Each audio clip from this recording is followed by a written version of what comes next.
열왕기상 20장 35절부터 43절 말씀 마음을 집중하시고 함께 읽어보십니다.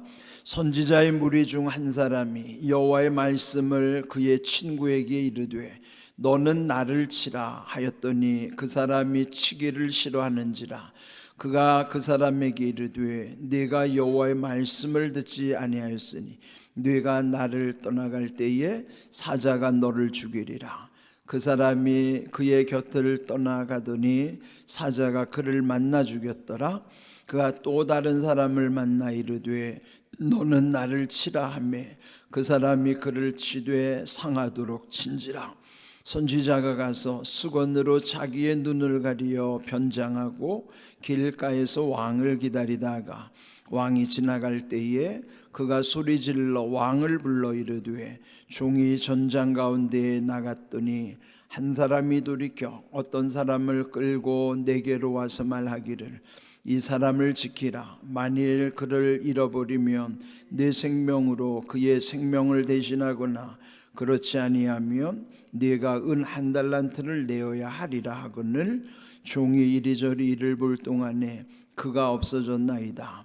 이스라엘 왕이 그에게 이르되 네가 스스로 결정하였으니 그대로 당하여야 하리라. 그가 급히 자기의 눈을 가린 수건을 벗으니 이스라엘 왕이 그는 선지자 중에 한 사람인 줄을 알아본지라. 그가 왕께 아뢰되 여호와의 말씀이 내가 멸하기로 작정한 사람을 내 손으로 놓았은즉 내 목숨은 그의 목숨을 대신하고 내 백성은 그의 백성을 대신하리라 하셨나이다. 이스라엘 왕이 근심하고 답답하여 그의 왕궁으로 돌아가려고 사마리아에 이르니라. 아멘. 우리 열왕기상 이제 거의 후반절에 이르렀어요. 근데 우리 성경 묵상에 있어서 참 중요한 것은 먼저 그 말씀의 뜻이 이제 글로 쓰여져 있으니까 그 글의 뜻이 이해돼야지 그걸 풀릴 수 있잖아요. 그러니까 그 뜻이 이해가 된 다음에 그 뜻이 어떤 맥락 속에서 어떻게 흘러가는가, 그러니까 어떤 뜻의 개념과 맥락과 흐름이 이렇게 하나로 쫙 이어져 있는 것이에요. 그렇다면 열왕기 할 때 열왕이란 뜻이 10명의 왕이란 뜻이 아니고 한문으로 여러 왕들이란 뜻이죠. 그러니까 이스라엘의 북왕국이 이스라엘 19명의 왕, 남왕국 유다의 20명의 왕, 그러니까 분열 왕국 속에서 이제 그 왕들에 대한 평가, 또 하나님이 그들을 어떻게 여기셨는가, 이제 그 여러 왕들의 이야기가 열왕기 상하에 나와요. 근데 지금 우리가 읽고 있는 부분은 이제 북이스라엘의 7번째 왕 아합, 그는 남북의 모든 왕들을 통틀어서 가장 악한 왕이라고 말씀하신 거죠. 그런데도 묘하게 여기 지금 열왕기상 전체 22장까지 있어요. 그런데 16장부터 이 끝 22장까지 무려 7장에 걸쳐서 아합을 다루는 내용이에요. 다른 왕들에 대한 평가는 되게 짧게 되어 있는데, 근데 여기 이 악한 왕 아합 시대에 있었던 사건들을 무려 16장부터 마지막 22장까지 7장에 걸쳐서 지금 우리가 계속 묵상하고 있는 중입니다. 근데 이제 오늘 20장 끝부분에서도요, 이제 앞에서 이제 그 흐름이 쭉 이어온 것처럼 이 아합 시대에는 그 북동쪽에 있는 인접해 있는 아람이라고 하는 강대한 나라, 그 왕은 벤하닷이라고 그랬죠. 그러니까 그 아람의 벤하닷과 이 이스라엘의 아합 왕 간의 전쟁이 2번 있었어요. 근데 이스라엘로는 도저히 감당할 수 없지만 하나님이 함께 하셔서 그 2번의 전쟁을 이기게 하신 거예요. 그리고 결국은 하나님의 뜻은 그 일을 통하여 너희가 하나님이 여호와인 줄을 알게 하리라. 우리에게도 우리 삶 속에는 하나님이 여호와이심을 알게 하시고자 하는 아주 하나님의 중요한 뜻이 있다는 것을 늘 새겨야죠. 또 하나는 그 아람 왕 베나닷을 이 아합이 그냥 풀어 놓아준 거예요. 원래는 하나님의 뜻은 그를 처단해야 되는데, 진멸해야 되는데, 그게 이 구약에 보면요 헤렘 법이라는 게 있어요. 히브리어로 헤렘이라는 것은 진멸법이에요. 그러니까 전쟁에서 완전히 진멸하라는 것은, 그러니까 조그마한 불씨라도 남겨두면은 그 불씨가 더 큰 불을 일으킬 수 있기 때문에 아예 원인을 제거하는 거예요. 또 우리의 삶 속에서 보면 오늘날은요 관계를 완전히 끊어서 관계가 이루어지지 않도록, 그게 뭘까요? 영적으로 보면은요 어둠의 영과 접촉하면 안 되고 또 마귀와는 완전히 단절을 돼야 되는 거예요. 근데 어정쩡한 상태로 조금이라도 관계가 이루어지면은 그로 인하여 우리에게도 엄청난 고통이 또 다가올 수 있어요. 그렇기 때문에 완전히 진멸하라는 것은 관계를 완전히 끊으라, 그런 얘기죠. 오늘 우리에게도요 우리가 일반적으로는 다 화목하게 지내야 되겠지만은 이게 마귀의 짓이라 생각하면 단호히 끊어야 돼요. 이제 이렇게 아주 죄에 대해서는 하나님도 단호하신 것처럼 하나님의 백성이, 하나님의 자녀인 우리들도 이렇게 죄에 관련된 일은 아주 분명하게 끊을 수 있어야 되는 것입니다. 그래서 이제 여기 보면은 그 아람의 왕 베나닷을 살려둔 것이 하나님의 뜻에 어긴 것이기 때문에 그것을 어떻게 하나님이 이 아합 왕에게 알려주시는가, 그 계시적인 사건이 우리가 이해하기는 조금 난해한 측면이 있어요. 35절을 보시면은 선지자의 무리 중 한 사람이 여호와의 말씀을 그의 친구에게 이르되 너는 나를 치라 하였더니 그 사람이 치기를 싫어한지라. 여기 선지자 무리 중에 한 사람이 자기 친구에게 너는 나를 쳐라. 그런데 그 앞에 뭐가 있냐면 하나님의 말씀에 그리한 거예요. 이제 친구라고 하는 것은 같은 선지자 친구를 말하는 겁니다. 그 당시는 사무엘 선지자 이후에 곳곳에 선지 학교를 만들어서 선지자를 양성했잖아요. 그러니까 오늘날 말하면 신학교 같은 거예요. 그러니까 선지 학교의 생도라고 할 수 있어요. 그런데 그 친구에게 하나님의 말씀이시니 너는 나를 쳐라. 그런데 그 친구가 치기를 싫어했다. 안 쳤다는 거예요. 왜 그랬는지는 모르지만 여러분, 친구가 때리라고 그래서 때릴 수 있어요? 그는 어떻게 보면은 여기는 지금 하나님의 명령과 친구의 관계라는 건 하나의 인정에 끌리는 거예요. 우리도 신앙생활하다 보면은 인정이라는 게 나쁜 게 아니잖아요. 인정은 좋은 것인데 지금 여기처럼 하나님의 뜻과 인정이 서로 충돌할 때, 그러면 우리는 되게 인정에 끌리기 쉬워요. 그런데 그 인정보다 중요한 것은 하나님의 뜻을 따라가야 하는 거예요. 그런데 여기에 이 친구는 하나님의 말씀대로 그 친구를 때린 것이 아니라 싫어했다는 거죠. 36절 그로 인하여 또 여호와의 말씀을 네가 듣지 아니하였으므로 네가 나를 떠나갈 때에 사자가 너를 죽이리라. 그 사람이 그 곁을 떠나가더니 사자가 그를 만나 죽였더라. 그러니까 하나님 말씀대로 치라고 그랬으면 쳐야 되는데 그렇게 안 하고 불순종한 결과로 결국 나가다가 사자에게 죽임을 당했다 하는 것이죠. 근데 이런 게 우리 현실에서는 이해할 수 없는 일이기도 하지만 또 쉽게 경험할 수 없는 일이기도 하지만 이제 이게 구약의 어떤 문화, 구약에서 역사하시는 하나님의 뜻, 근데 이것을 감안해서, 그런데 오늘 우리에게도 중요한 것은 여전히 하나님의 뜻과 우리의 인정이, 사람의 인정이 서로 부딪힐 때가 있어요.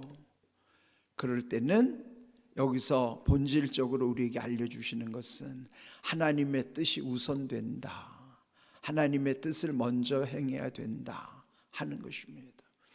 네, 이를테면 만약에 신앙생활하는 것이 가정 안에서도 하지 말라고 강요하면 그걸 따라가면 안 되잖아요. 가정에서 보면은 가정의 분위기를 좋게 하려고 내가 교회 가는 걸 싫어하니까 그럼 나는 교회를 안 가야지, 이건 이제 인정에 끌리는 거지만, 우리가 신앙인과 하나님과의 관계는 아주 중요한 우선순위란 말이에요. 그러면은 그럴 때 어떤 것을 택해야 될까요? 우리는 단호히 먼저 하나님과의 관계를 회복하는 것을 선택해야 되는 것처럼, 하나님의 뜻과 인정이 이렇게 서로 충돌할 때 우리는 어떻게 해야 하나 하는 말씀이에요. 자, 그 다음에 37절에 또 다른 친구를 만났어요. 그런데 그에게 나를 치라 하니 그는 상하도록 친지라 하네. 상하도록 친다면 멍이 잔뜩 들도록 때렸다는 거예요. 네? 아주 흠씬 두들겨 팬 거죠. 그러니까 이 앞에 친구는 말씀을 불순종하여 죽었는데 이 또 다른 친구는 하나님의 말씀을 자기가 힘들더라도, 친구를 때리는 게 그게 얼마나 힘들겠어요. 우리가 하나님의 말씀을 순종하면 이렇게 힘들 경우가 와요. 그런데 왜 이렇게 하느냐가 중요하죠. 왜 이런 우리가 생각하면 이해할 수 없는 일을 왜 하나님이 시키실까? 그것도 하나의 계시적 사건이에요. 왜 이런 계시를 주시는가? 그 다음에 이제 보면 또 이해가 가는 거예요. 자, 38절, 이 한 선지자가 마침내 멍이 흠뻑 들었는데 수건으로 자기 눈을 가리고 변장하여 길가에서 왕을 기다렸다. 수건으로 눈을 가렸다는 것은 오늘 우리의 표현으로 말하면 붕대를 눈에다 칭칭 감은 거예요. 물론 이제 자기가 안 보려고도 하겠지만은 아마 눈을 더 많이 다쳤을 수도 있고, 그런데 이제 이 얼굴 속에는 그가 선지자라고 하는 표식이 있을 수도 있어요. 그러나 일단은 가려지니까 그가 누구인지 모르고 왕과 만나게 되는 경우입니다. 이 왕은 아합 왕이에요. 자, 이 악한 아합 왕이 지나갈 때에 이제 그 선지자가 소리를 질러 왕을 부른 거예요. 그러면서 말하기를, 종이 전쟁에 나갔는데 한 사람이 돌이켜 어떤 사람을 끌고 내게로 와서 말하기를, 이 사람을 지키라. 만일 그를 잃어버리면 내 생명으로 그의 생명을 대신하거나 그렇지 않으면 네가 은 1달란트를 내어야 하리라. 전쟁에 참여했는데 누군가가 한 사람을 맡기고 간 거예요. 그가 부상이 아마 다쳐서 맡겼는지 어떤 형편에서 맡겼는지는 모르지만은, 그러나 그 사람을 잘 지켜줘야 된다는 거예요. 만약에 그 사람을 잃어버린다면은 내 생명으로 대신해야 된다면, 잃어버리면 너는 죽는단 말이죠.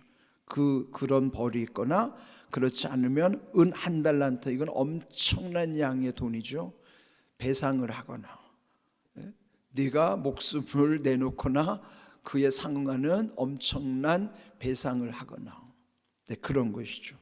자, 왜 이렇게 말씀했는가 하면은 이 상황 속에서 지금 아합 왕의 잘못한 행위, 베나닷을 죽여야 하는데 베나닷을 살려 놓아두고 오히려 자기랑 형제를 맺은 거, 그 화근의 불씨를 꺼뜨리지 않은 그 죄, 근데 그걸 지금 깨우쳐 주기 위함이에요. 자, 이제 이런 상황에서 여기에 40절에 보시면은 그렇게 맡기고 갔는데 이리저리 이를 볼 동안에 그 사람이 없어졌다는 거예요. 신신당부하고 갔는데 그 사람을 잃어버렸어요. 근데 여기서 중요한 거면 이리저리 이를 볼 동안이라는 게 뭘까요? 마음이 분주한 상태로 뭐 이것도 저것도 하다 보면은 놓치는 거예요. 사실은 이 중요한 일을 놓쳐서는 안 되는데, 사람이 마음이 분주하다 보면 이것도 해야 되고 저것도 해야 되고 요것도 해야 되고 그것도 해야 되고 그냥 막 우왕좌왕하다 보면은 정작 챙겨야 될 걸 놓칠 수 있는 거예요. 네, 그래서 결국은 잃어버렸다.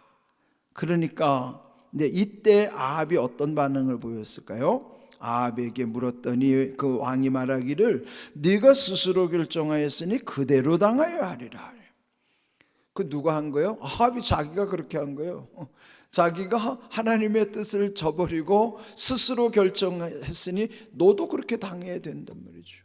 아합은 자기를 돌아보지 못하고 그 형편만 보고 자기가 판단하는 거예요. 결국은 그 뭐예요? 자기가 한 행위라고요. 그게 결국 이렇게 해서 41절 급히 이 선지자가 가렸던 붕대를 풀어올고 또 그러니까 그때 비로소 이 사람이 선지자구나. 그 선지자가 왜 나타났어요? 하나님의 뜻을 알려주기 위해서 나타난 거죠. 얼마나 당황했겠습니까? 그러면서 42절 왕에게 말하기를 여호와의 말씀이 내가 멸하기로 작정한 사람을 네 손으로 놓았은즉 베낫을 놓아주었은즉 너의 목숨은 그의 목숨을 대신하고 네 백성은 그의 백성을 대신하라. 그러니까 뭐예요? 너 죽을 거다 말이야. 너 놓아줬으니 네가 대신 죽는다. 앞에 있었던 사건을 이 아합의 행위를 빗대서 얘기해 준 것입니다. 근데 이제 이 말을 듣고 결국 그 아합 왕은 근심하고 답답하여 돌아갔다 그랬습니다.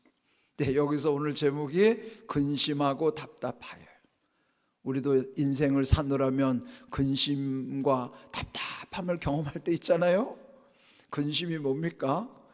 일이 잘 해결이 안 돼서 속을 끓이고 그 다음에 우울한 상태, 그게 근심이에요. 답답한 건 뭔가 갇혀 있어가지고 숨쉬기가 힘든 상태. 그런데 여러분 여기서 지금 말씀 뭐냐면 아합 왕이 하나님의 명을 어겼을 때, 즉 죄를 지으면 이런 현상들이 자꾸 더해지는 거예요. 근심이 더해지고 답답함이 더해지고. 여러분 죄가 해결되면은 근심이 사라지고 답답함은 아주 자유함으로 바뀌는 거예요. 이 죄라고 하는 게 우리를 이렇게 근심 속에 휘말리게 하고 답답하게 만드는 거예요. 아합도 그랬던 것처럼. 그런데 여기는 아합을 깨우쳐 주려고 이 선지자를 보내서 비유의 사건과 말씀을 전해준 거예요. 그러면 아합이 정말로 하나님 앞에 믿음 있는 사람이면 그 앞에 즉시로 무릎을 꿇었어야 돼요. 회개해야 했어야 해요. 그런데 그런 말씀 없어요. 그런데 이와 비슷한 사람이 있었죠.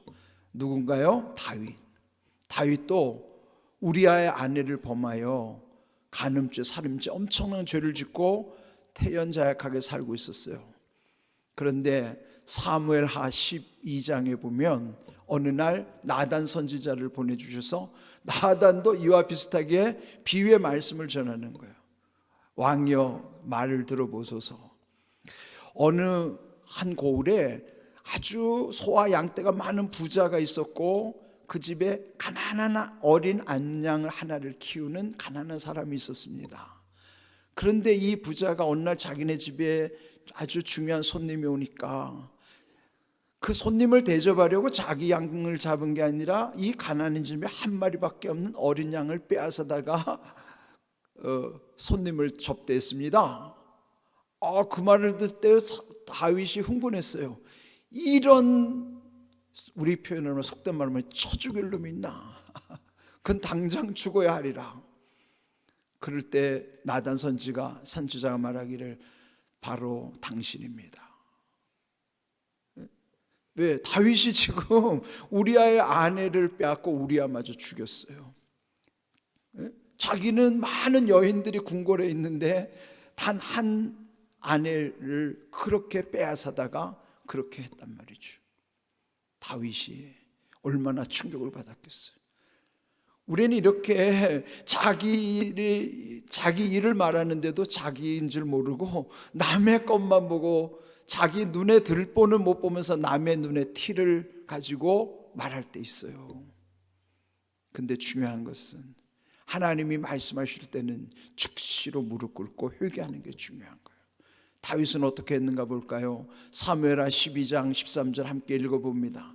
다윗이 나단에게 이르되 내가 여호와께 죄를 범하였노라 하며 나단이 다윗에게 말하되 여호와께서도 당신의 죄를 사하셨나니 당신이 죽지 아니하려니와 그랬어요.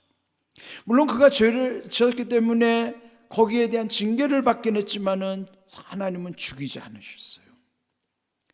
즉시로 회개한 다윗, 그러나 회개할 줄 몰랐던 오늘 본문의 아합, 그는 근심하고 답답하기만 했지 회개할 줄 몰랐어요.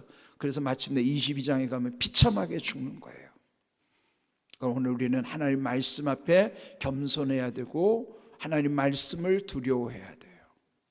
오늘 여기 주신 말씀처럼 오늘 제목 근심하고 답답하여, 그냥 그런 근심과 답답에만 그냥 시달리지 마시고요. 우리에게 날마다 우리가 새벽마다 회개의 영을 구하고, 회개라는 것은 지난 날의 모든 거 다 정리하고 오늘 하루를 새롭게 시작하는 거예요. 그게 회개한 사람의 모습이란 말이죠. 어제 지은 죄를 오늘까지 계속 끌고 가고 죄를 해결을 안 받으면 그 죄를 계속 지고 가야 되는 거예요. 그 얼마나 근심이 더해지고 답답한 인생입니까? 죄는 즉시로 회개하고 끊어야지만, 그래야 오늘 하루가 내게는 새로운 날이 되는 거예요. 오늘 여기 주신 말씀, 여러분 은혜 안에서 죄는 단호히 끊어버리고 회개 가운데 주신 하나님의 은혜로 날마다 새 먹고 또 평안함과 자유와 기쁨을 누리시는 복된 믿음의 삶이 되기를 주님의 이름으로 축복합니다. 아멘.